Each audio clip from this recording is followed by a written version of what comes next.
sese ubona ko nanjye Imana yagize aka kanya nyako nawe ureba igihe kiba gishize nawe witonze ubusaka kanyumva papa uribuka kana badukubitiye ntugire ikibazo wanyu ntacyo bari budutware kapanze ndukeho gatoya oya nawe ni kwambiriye ubundi tuba turumireze mu bintu twagira ngo ni mapendo cyo oya ngabanze umugabanze makabisa nyuma ariko nyine nawe urabibona shirira kambanze ndukeho gatoya kambanze njyame oya shirira kambanze njyame nduhuke nyine ubona ko ari kuna nasinze kambanze njyame nanjye nasinze ariko se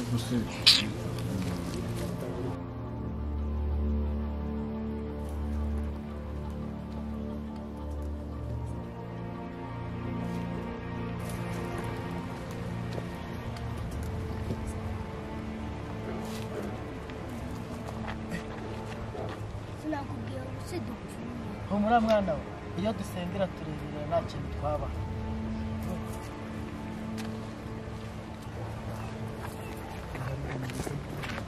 niko yewe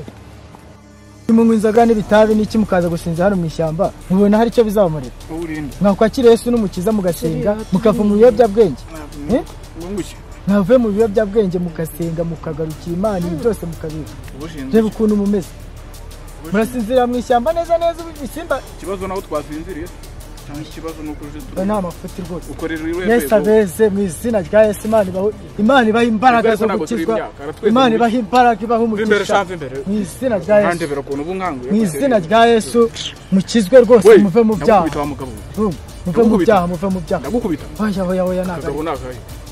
kakagabo kare n'ibuni hano bimbwa wangegera oya mumere neza vayibu uzikijana hano mbana gishutire wambisiro ko bamuje musenga neze gusenga Pastor nawe aba bose babaye ubona ko basinze none se murabazi cyane turabazi niba mubazi murabona ko basinze mu basindagize mu bageze mu rugo munsigere nimero zanyu nzabahamagare nze mbasengere bave muri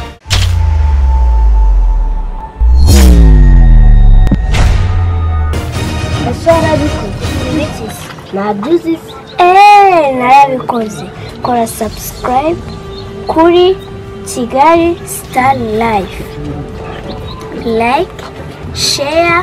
comment ubundi tubahe show.